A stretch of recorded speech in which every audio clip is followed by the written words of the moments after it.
Hey, what is going on? Welcome to the Sync Producer Spotlight. My name is Jason Dowty. If you don't know me, I've been a producer for over 20 years, and I'm currently on a journey to leave my 9 to 5 job and do music full time. And the main way that I'm going to do that is through Sync licensing. I've joined a community called the Sync Producer Hub. We're probably going to have a lot of members of the hub pop in and out of this interview right now.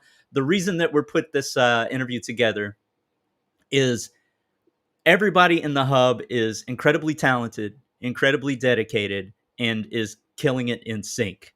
And I wanted to interview some of the people in the community who are, killing it in sync, figure out their secrets. So, I do have my own selfish reasons, right?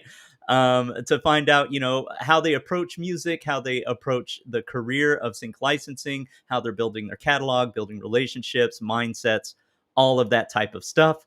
And when we have one of these interviews, we go, from their past to their present to their future. So I'm really excited about tonight because we have in the house Mr. Tim Byrd, Birdman Pro. He has a long history in music, and he's had worked with some big names like Timbaland and Aaliyah.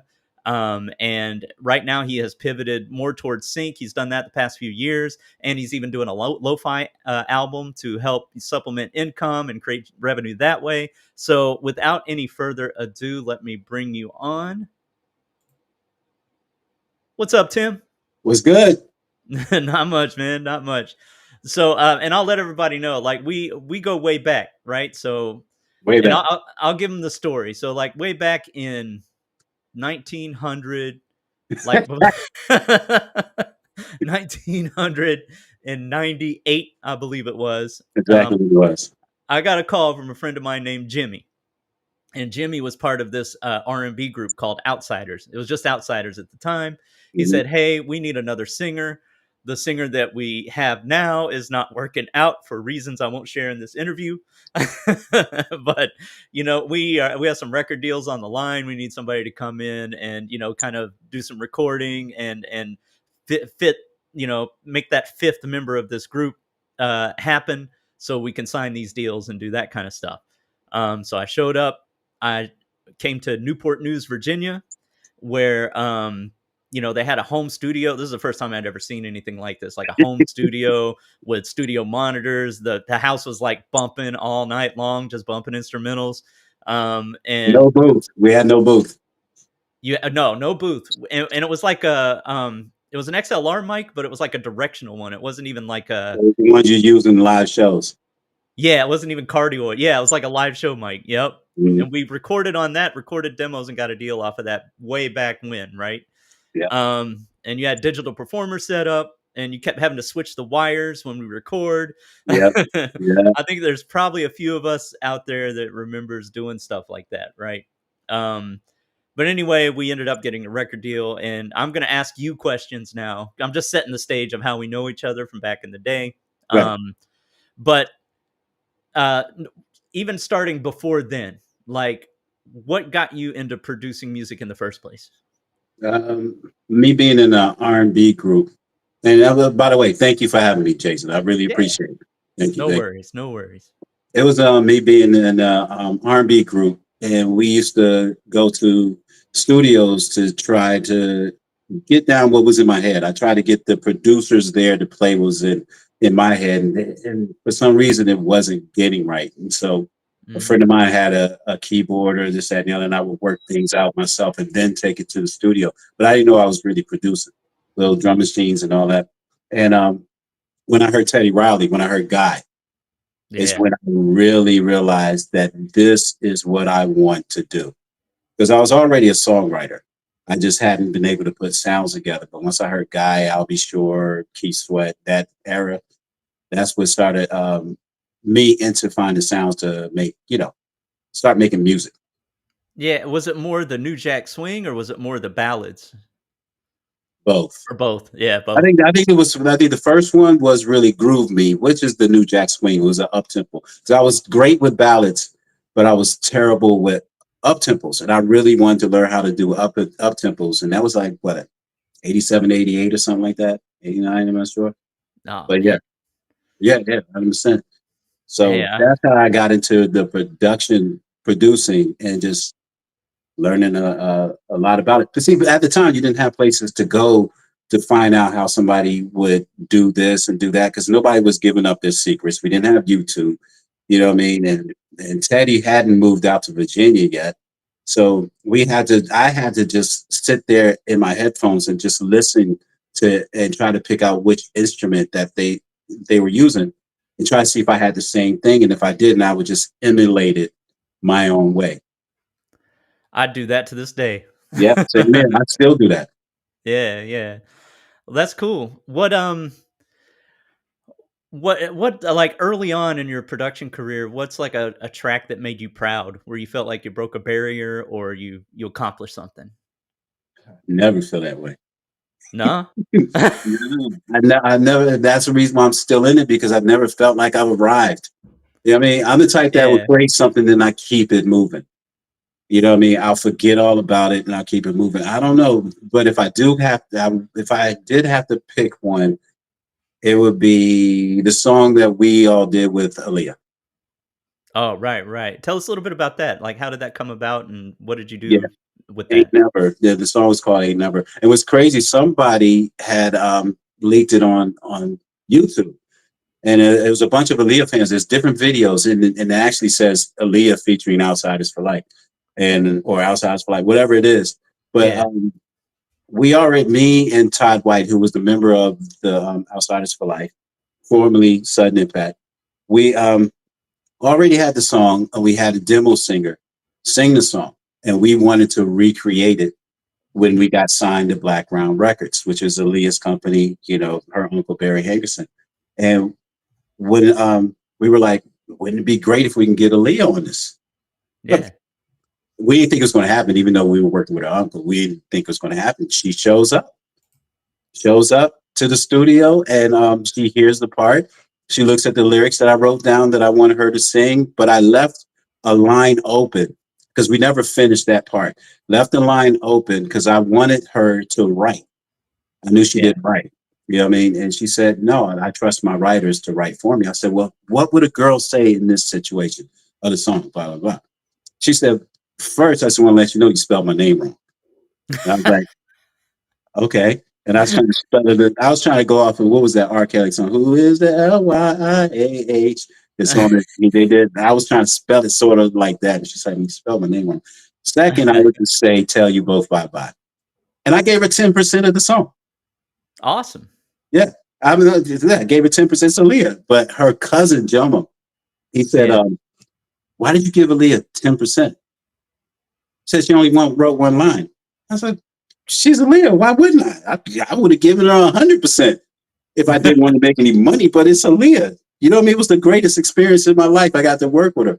But how it came about, um, her uncle set it up. It was just easy. It's in the studio. I'll never forget when we started recording, she wanted everybody to leave. hmm, She wanted everybody to leave, and she only wanted the producer and the engineer in it. And she wanted the lights off because she liked the lights from the SSL board. And okay. she sang her part, killed it. Couple of takes, she knew exactly how she wanted to approach it, and killed it. I wish we had more parts for her in the song. Now that I think about it, Yeah, yeah, yeah. Well, that was cool though. That sounds like an amazing experience. but I mean, I was there for part of it. yeah, you were there, yeah, Yeah, because that's awesome. you got to remember the group that became Outsiders for Life used to be Sudden Impact. Now, if those who's listening, Sudden Impact were the five white guys that's in Motown Philly, which is Boys and Men's first video, because I used to work with Boys and Men as well. Boys and Mhm. Men video, the five white guys, Sudden Impact. We had another lead singer at the time, not the one that Jason was talking about at the beginning. We had another lead singer at the time. And everything, well, we worked with Michael Bivins. That fell through because it was like management at the record label started changing, and Michael Bivins really couldn't do anything with us. So we ran into Boys to Men a couple of years after that, and this happened to be '94. And Boys to Men had their own label called Stone Creek. They heard what we were doing. It was like, hey, we're starting our own label. It was really Mike McCary, the one with the bass voice, the one that's not Yeah, in the group anymore. He's the one who actually spearheaded and got us signed over to Stone Creek. We moved up to Philly. and we lived there from 95 all the way up to 97. We did a bunch of songs, and that was another situation to where management of the companies really stopped everything because Boyz II Men had this record label. It was through Sony, and at the time, Tommy Mottola was the one who gave them the deal.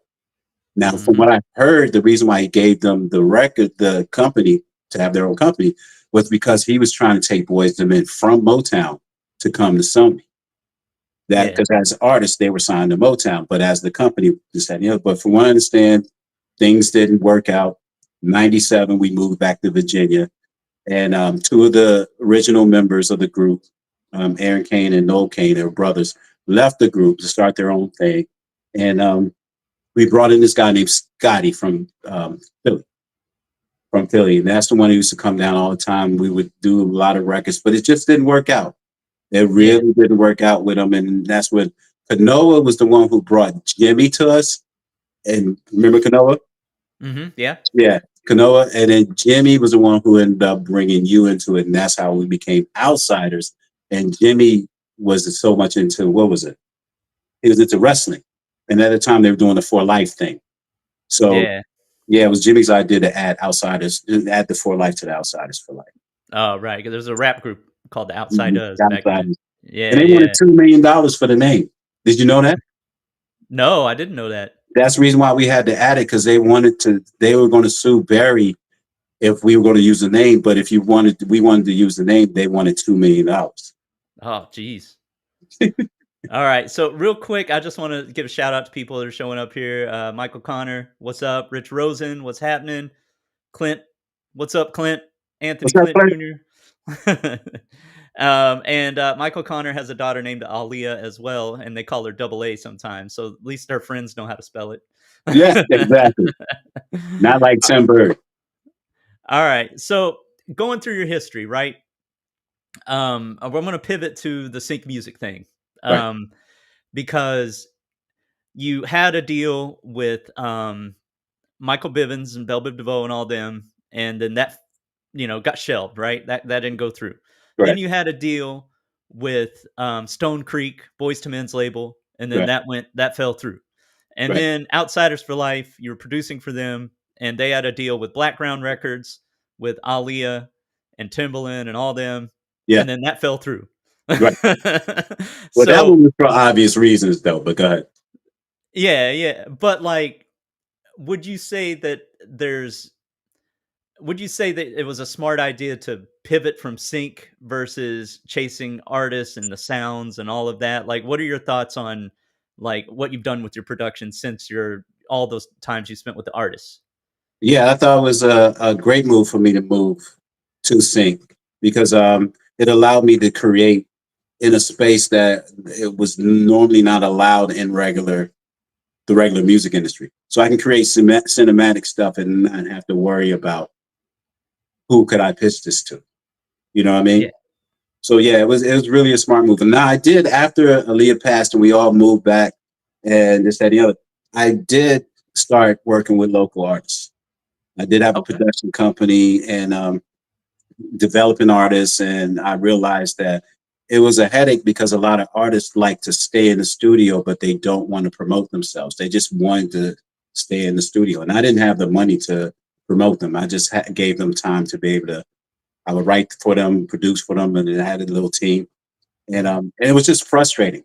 It was really nothing coming from it, and I decided to get into sync. And how I got into sync was through on hold music.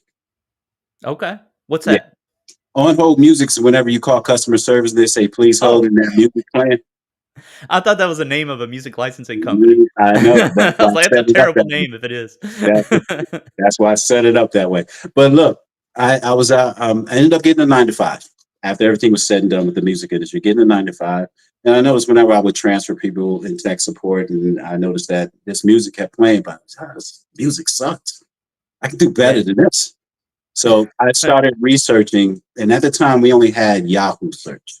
So we didn't have Google, nothing like that. So I did a search on hold music type things. I started, and it looked archaic as far as Yeah. like the information and all that. And what I saw was like it didn't seem like it was easy to get into. So I fell in love with ringtones. Yeah, Ringtones were starting to be a big thing to where people were the ringtones for cell phones were becoming like um, music that was in the music industry type, sounding like the regular ringtone. So yeah, I had a ringtone business and made a little bit of money off of it. People get it for like $1.99, use it as their personal ringtone. But when people started using famous songs as their ringtone, that was the end of that. yeah. Yeah, that was Yep. it. So I researched how to make money from my music, and that's when this guy named Aaron Davidson, he had a program to teach you. And at the time, they didn't call it sync licensing. I forgot what they called it. They didn't even call it. I think it was music licensing or music something. I forgot what it was. But Mhm. and I learned from his program, and Okay. that started my journey Okay, cool. So back then. yeah, yeah. It sounds like you got out of the artist game. I think what a lot of artists don't realize is that marketing is 90% of it, Yes, right? You right. can make the best music in the world if you're not putting in that, don't have a marketing team behind you, or you're not putting in a bunch of hours and money. Nobody's going to hear about you, Yeah, and you know what I mean. yeah.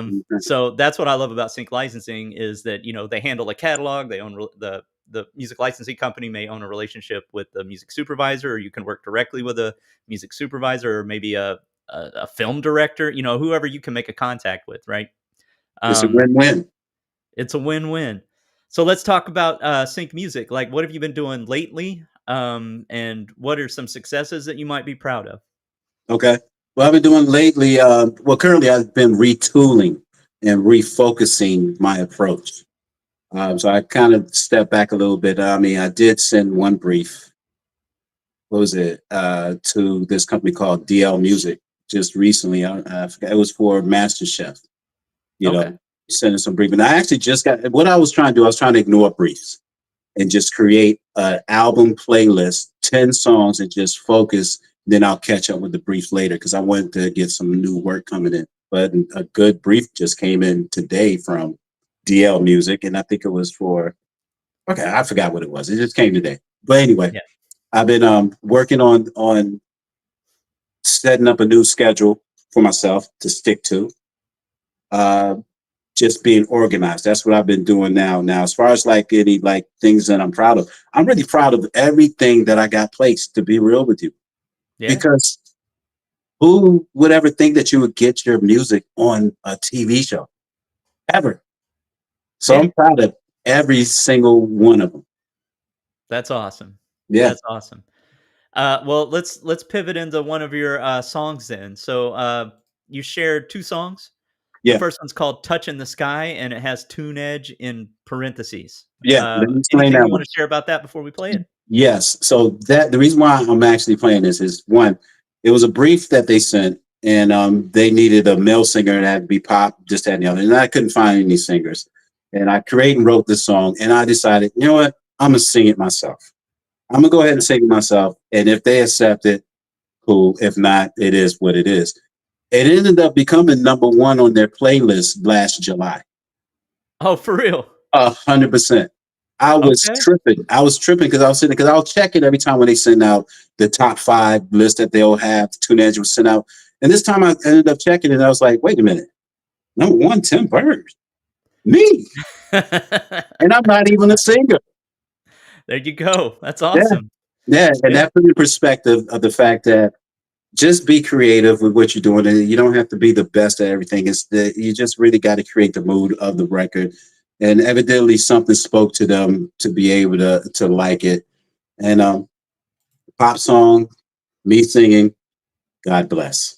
All right, let's go. Play it now. Here we go.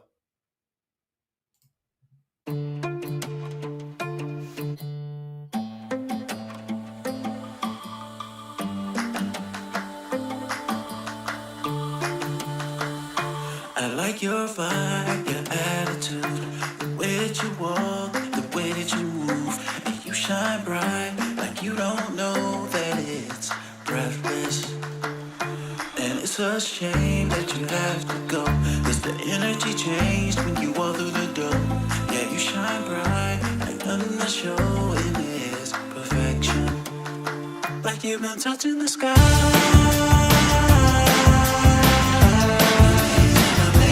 Touching the sky. So crazy, it's crazy. Touching the sky. Amazing, touching the sky.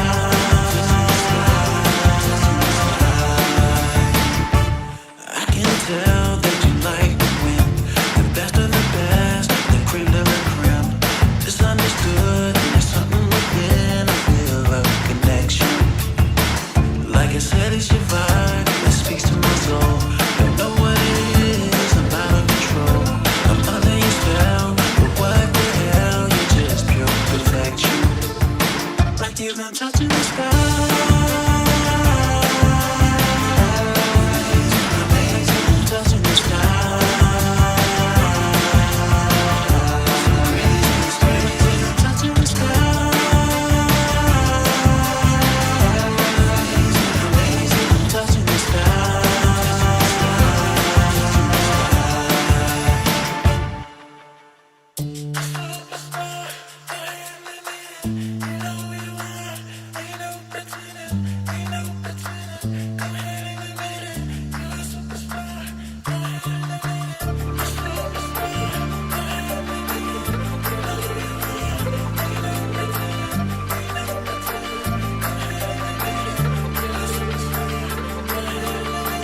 Oh yeah, you get it. Like you've been touching the sky. Amazing, touching the sky. So crazy, it's crazy, touching the sky. Amazing, touching the sky.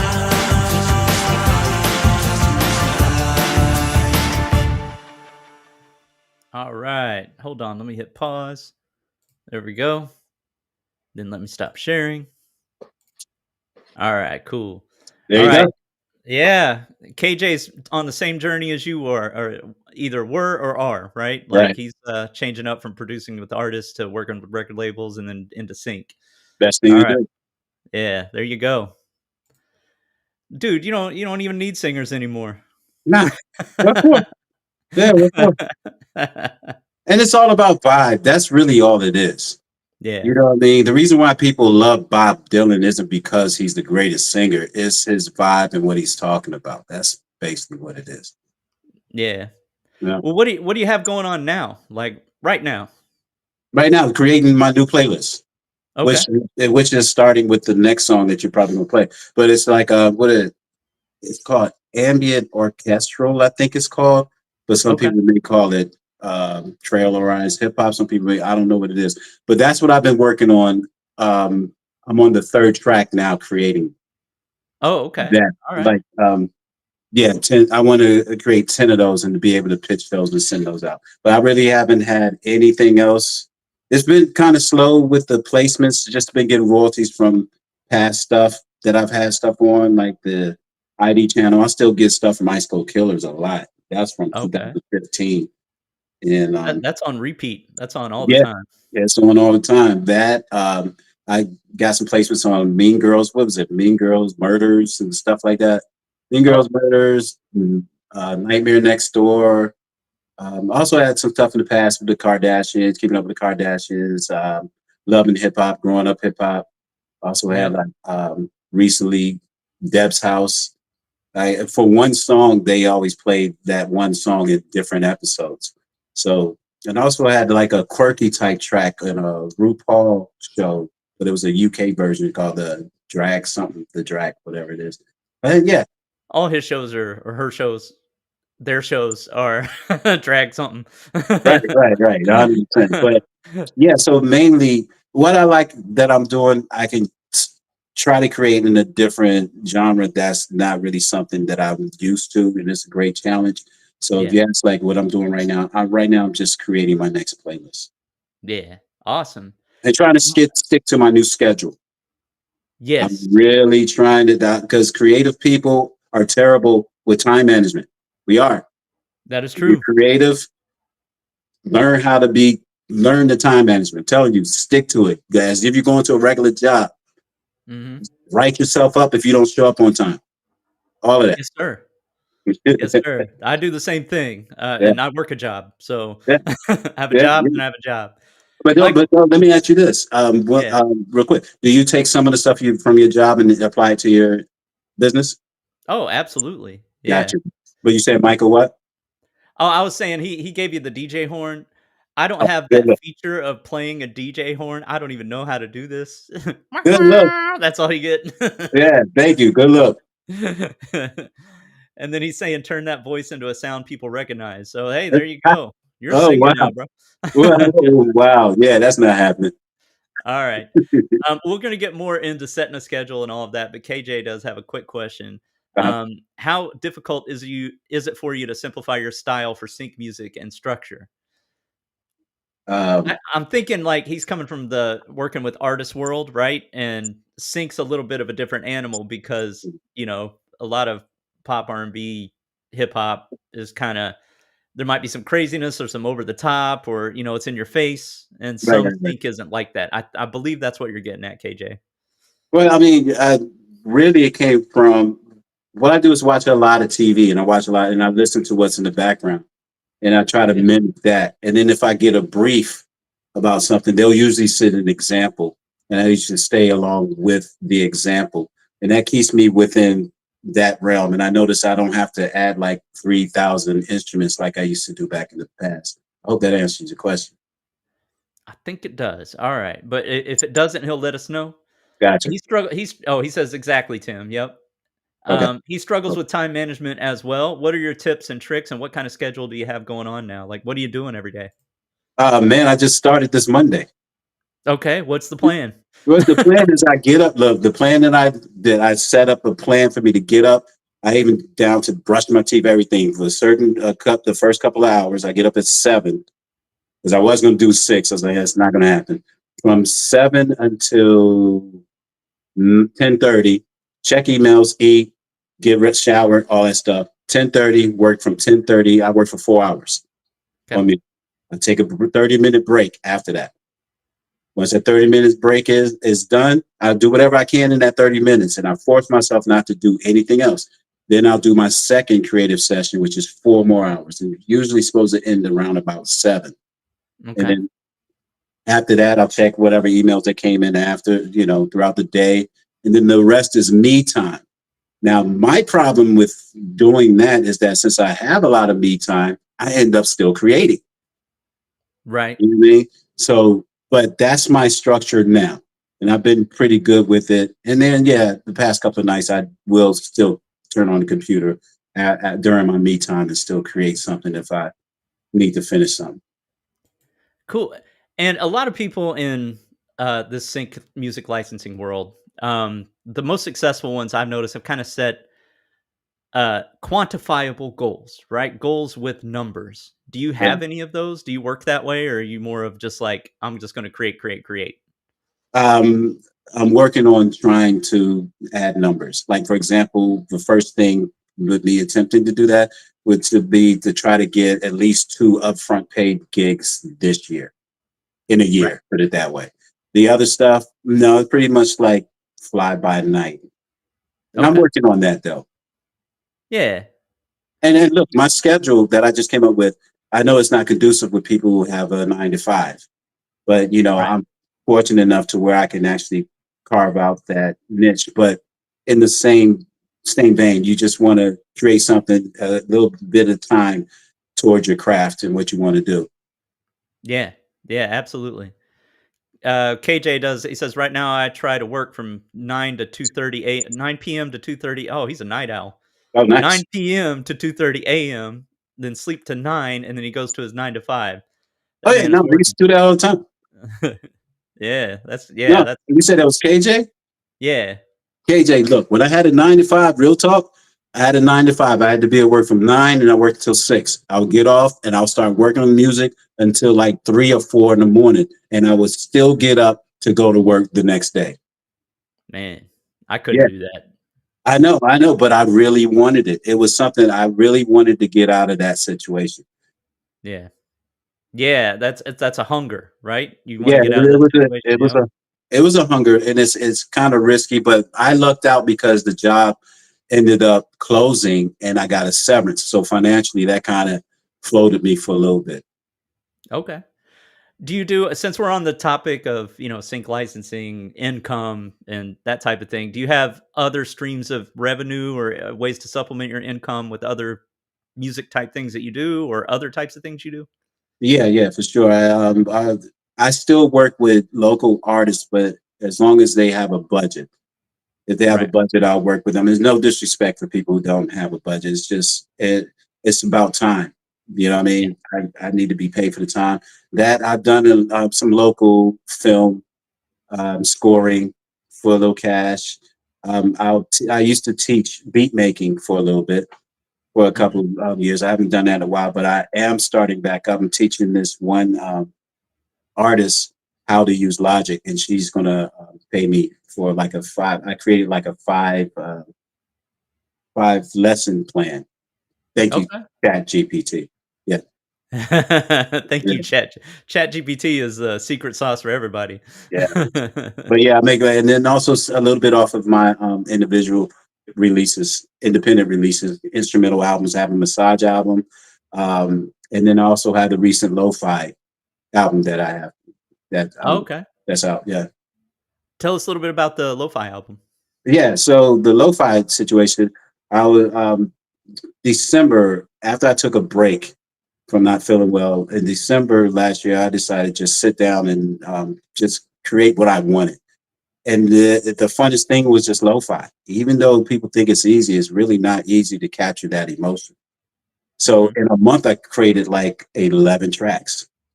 So I started doing some research. What's the best way to release it? And I found out it was like a waterfall release. So I already had these tracks mixed, mastered, finished. And a Mhm. waterfall release, what it is that I release a single at a time. So the first single, I release it. I don't have that much money to promote it. I just wanted to do it. And then once the second single, I release a second single. The first single will be on that second single. And then once I release the third one, the second and first single will be on that one, so on and so forth. So What do you that mean way, on what do you mean on it? yeah. On this So for example, I my first single was "Reset, Let Go." Released that, and after a month, I wanted to release a second single. So the second single was whatever the name was. I actually set that for release, but I added "Reset, Let Go" as the second song. So just in case they missed it from the first release, Oh, but okay. they like the second release that I did, they get exposed to the first release by accident. So Yeah. I'm doing that so on and so forth until it becomes an album, which it is great for the algorithm because you're constantly posting. Okay. Yeah, What it's how called Refocusing. did you find a way to monetize that? No, I'm still researching it. Right now, Okay. right now I'm just getting up the numbers and just releasing it so that way it's already out. Okay. Yeah, Yeah. I was interested in that. I know there's a lot there used to be, I don't know if there still is, but, you could put that on YouTube, and if you can get your channel monetized, like, create a lo-fi channel. So yeah, that's what I did. I created a lo-fi channel. I just started this Yeah. last month. And I Okay. created I don't have enough content because I wanted to create, those hour-long lo-fi girl videos, and they just sit there, just play like an hour-long worth of Yeah. lo-fi music. So I Yep. wanted to create that as well. And the alter ego that I have is called Tape Dust. That's where Okay. all my lo-fi stuff will be under. It's still Tim Byrd music, but underneath the Tape Dust, I'm going to just release everything up there. But I haven't gotten into the monetizing yet. I just wanted to at least get them out there. Okay. Cool. Let us know if you find a way. Oh yeah, yeah, definitely. Oh yeah, I'm Yeah. sure that. All right. Cool. Michael Connor Music says shout out to massage albums. His first two albums were relaxation, so he knows all about that's the spa Nice. world. That's what's up. And he also says that's a great strategy. So that's cool. All right. So let's go ahead and get into your next. This was the ambient. We didn't know what to call it. Cinematic ambient trailer esque. Something, whatever it's called, it's just something that I know that is done, and I kept it minimalistic because I'm also Yeah. conscious about dialogue in certain Right. situations. You know what I mean? Because I don't want to make it too busy. And this is like one of the first ones off of the batch that I'm going to be, that I'm trying to create 10 of them. Okay. Right. Alright, cool. Oh, real quick, phenomenal marketing, almost like adding a B-side to your release, that waterfall thing. Yeah. 100%. That's Yeah, exactly what it is. that makes sense, but you got Thanks. multiple B-sides. There That's you what I'm go. talking about. Alright. Cool, let me share my screen, and we will get into this next one. Looks like here we go. Alright. The Excuse. Let's go.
Woo! Thank you. Okay. Okay.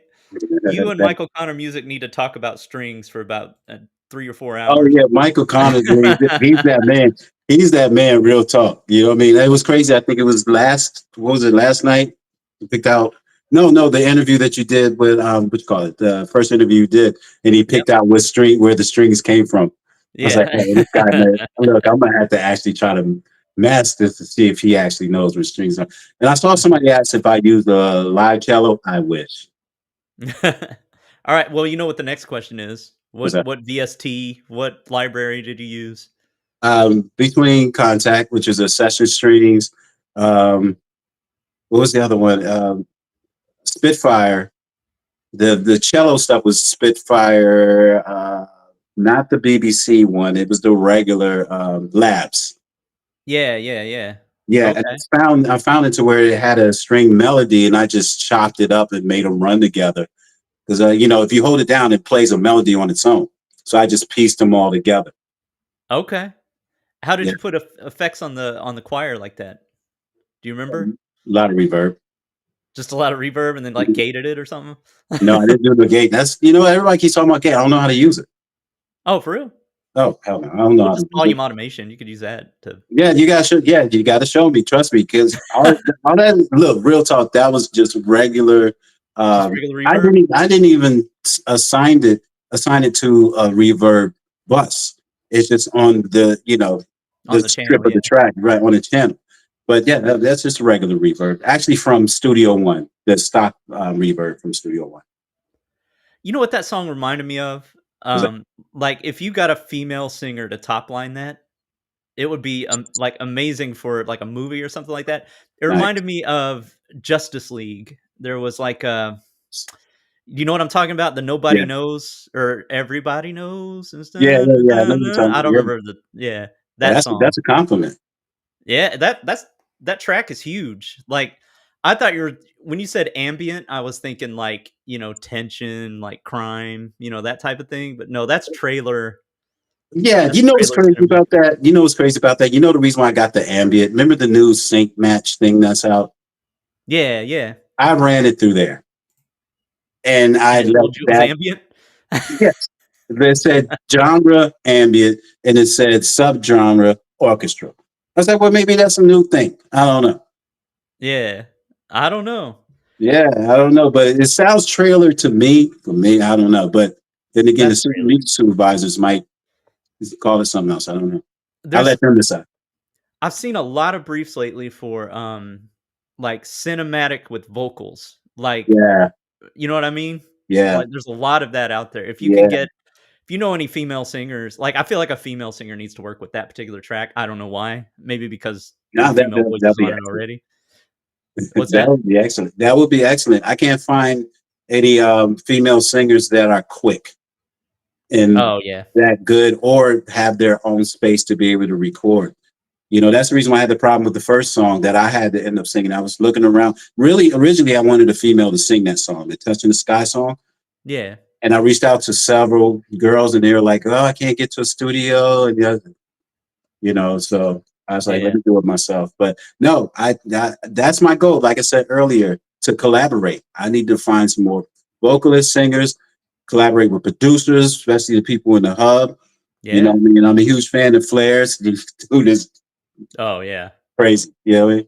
I'm gonna try to get him in on an interview. We'll see. I think he might be in a different time zone. I have to check that, but Does he we're really definitely gonna exist? invite players. What's Does he that? really exist? He's like one of those entities that really doesn't Yeah, exist out yeah, it might be. there. Like, I've seen some producers have YouTube channels and they just wear a mask the whole time. Yeah, yeah, yeah, He might be one of those. I don't know. So Michael Connor says, "Shout out to Spitfire." I was using some labs. So there's the free ones, right? There's Strings and Strings yeah. They're 2. all free. Yeah, I was using Strings 2 today for their pizzicato stuff, making yeah, a something for that. Yeah, like, and I use their soft piano all the time. yeah. They're giving away everything for free there.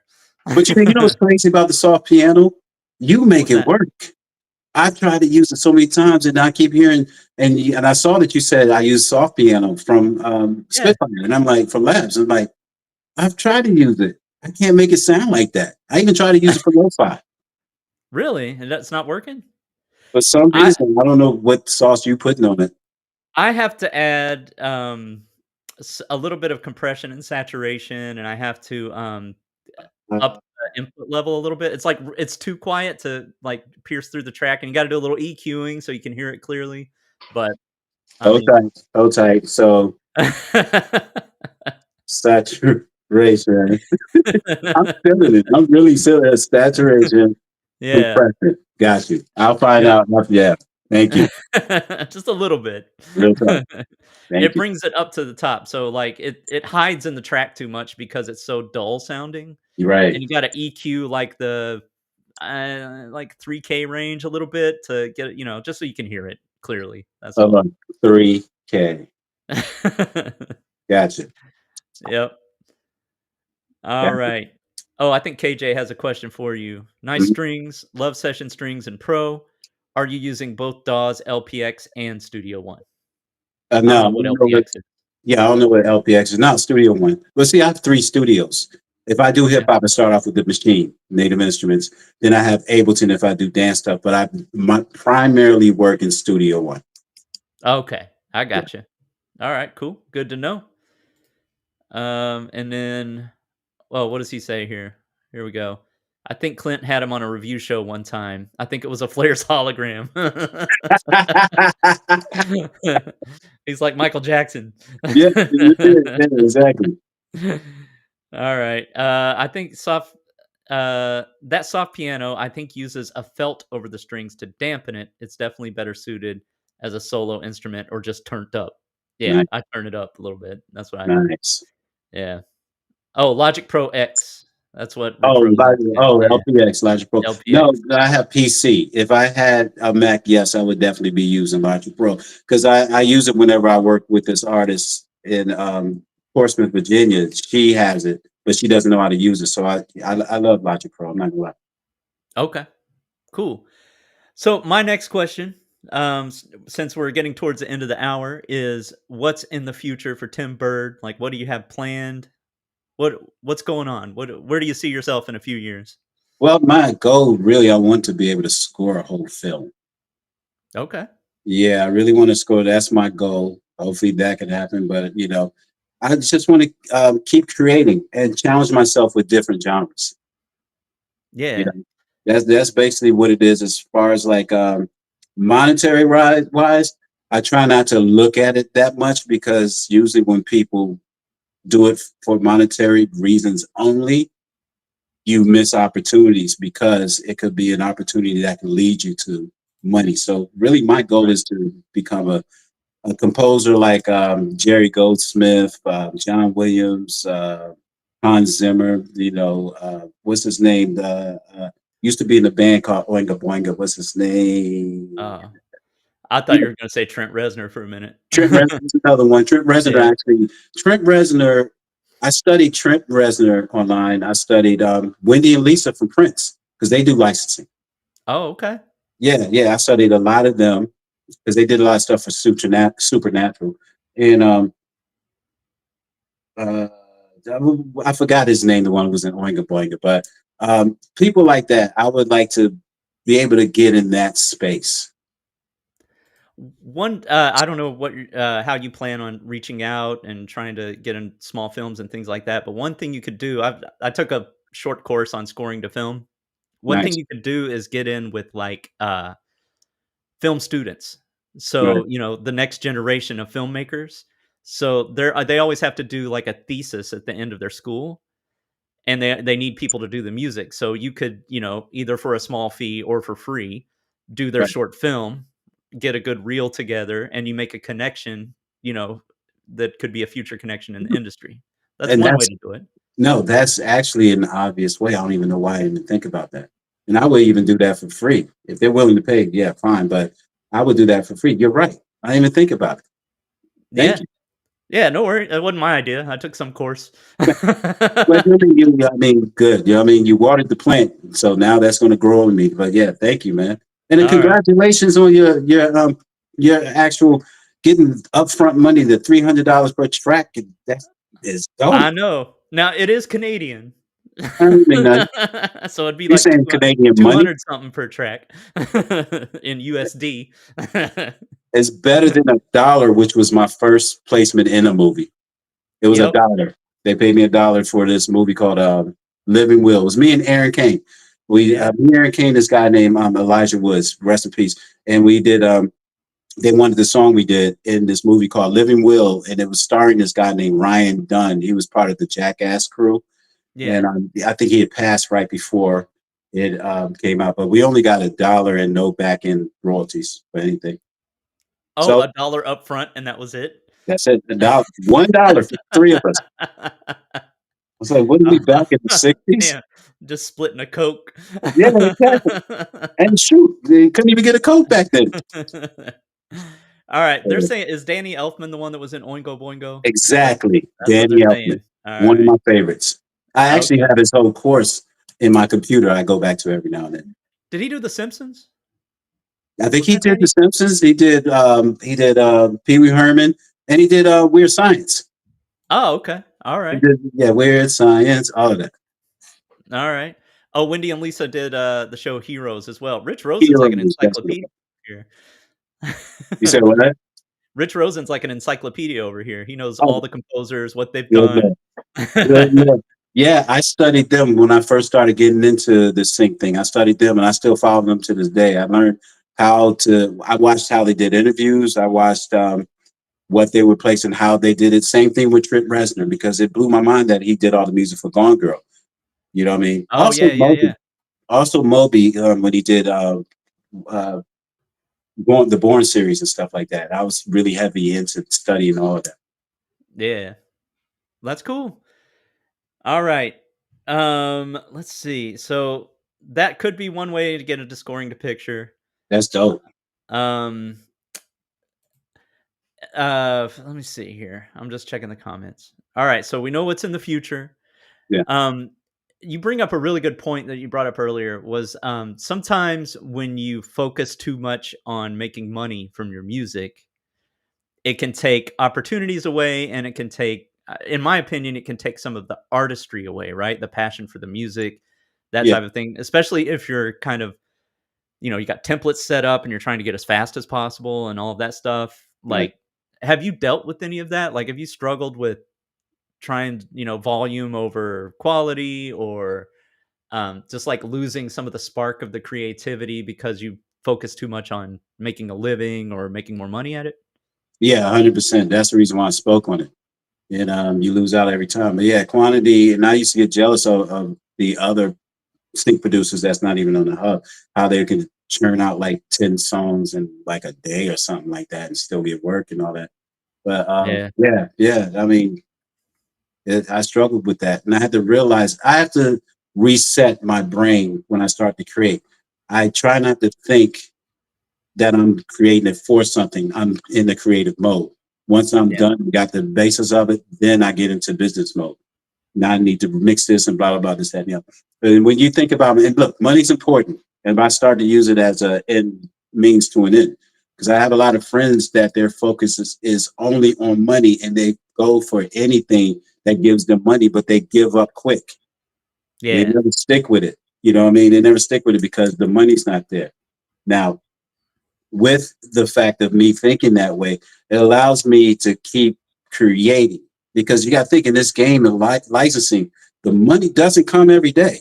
So you Hmm. have to condition yourself to either know it's going to come or just live in that space to where there's nothing coming in and Yeah. still be able to do it. Yeah. I've heard it used. There's an analogy I hear all the time that I feel like kind of speaks to this a little bit, where um you have a 5-star Michelin chef, and then you have Taco Bell, Right. right? Taco Bell serves a need. It's affordable. You can count on it, right? It I like going, sure, Um, and you build your recipes and how you cook things at Taco Bell based on feedback, what people are giving you, right? A 5-star Michelin chef has to create something, well, doesn't have to, but often creates things that have never been conceived before, Right. thinks outside of the box, is a true master at their craft, and pushes boundaries and takes things to places that gives people what they wanted that they didn't even know that they wanted. So Mhm. I'm like you. I struggle a little bit with, like, there's a lot of Taco Bell in sync music. Yeah. you know, And the no brief ones, disrespect, but there is. Yeah. the brief ones exactly this, Yeah. right? So I feel like at times, like if I'm just churning out volume, I'm losing the part of me that wants to push the boundaries and explore music a little bit. Right. So, do you have part of your schedule or part of your time? Do you ever think I need to set aside time to, like, just, well, you did. You mentioned it earlier. Like when you weren't feeling well and then you got back into music, you were like, I'm going to create what I want. Yeah. Yeah. Did that, go Yeah, ahead. those downtimes. Yeah, I take advantage of those downtimes when there's nothing going on, no briefs coming in or anything like that. I take advantage of creating something that I really want to create. And then a Yeah. brief comes in and to be like, oh God, let me go ahead and get this brief. Because I'm afraid if I don't respond to the brief, they're going to stop sending the emails. But I think Clint said it. No, if you they still send them out and all that. But I want to shout out Clint too for this whole the hub thing. That's incredible. Love it. Yeah. Appreciate it. Yeah. Have But you, yeah, what's your favorite course from the hub? the email part, email Yeah. and the structure. Yeah. Yeah. Structure Like helped me out a robot. lot. Yeah, I got a lot of placements early on without the structure, but it was still far and few. But I even had fade outs.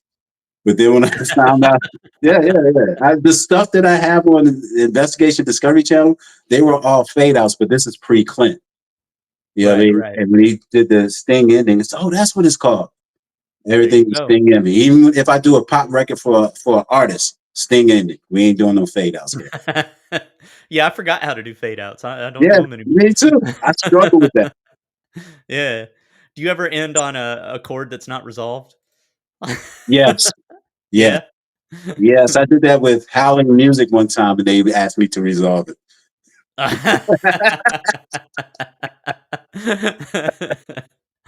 Well, I don't know if it's enough tension and it's spooky and it's odd enough, maybe you could get away with it, but But not very often. I've heard a lot of stuff that's famous type of stuff that's on big shows or movies that ends. in suspension. It doesn't really resolve at all. So I figured Yeah. I was good. Nope. you're you're a taco from Taco Bell. I'll be Taco Bell. I'll be Taco Bell.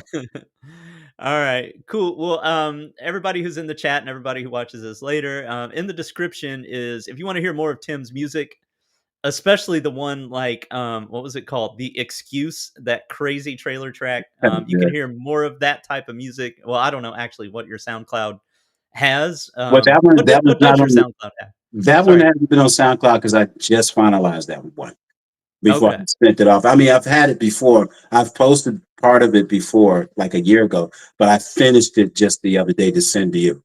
So that's not on SoundCloud, but it's on SoundCloud.com/Tim Byrd. Okay. Tim And Byrd I've got Music. it. Tim Byrd Music.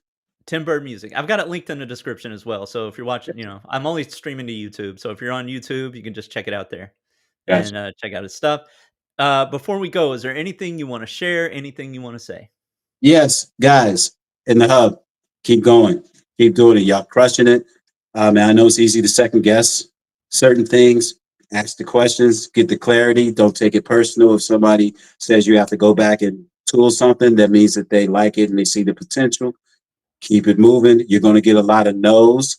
So this is great exercise if you're in the dating field and the girl tells you no all the time. Sync licensing teaches you how to do that very well because you're going to get a lot of no's for that one yes, and it's satisfying. You guys be good. Jason, thank you for having me. Clint, thank you for the hub. Flares, I don't think you exist. Awesome. And anybody out there who's not in the hub, I mean, everybody in the chat, I know you guys, so I know you're in the hub. But if you're watching this on a replay or on YouTube or something like that, and you want to know more about the hub, there is another link in the description as well. You can just go there, find out what we're all about. It's more than just like some courses and stuff like that. It's an entire program that's going to help you figure out how to get your first placements and many more placements after that to come, and to build some sustainable income that's going to last past even when you're dead. All right. So if you're in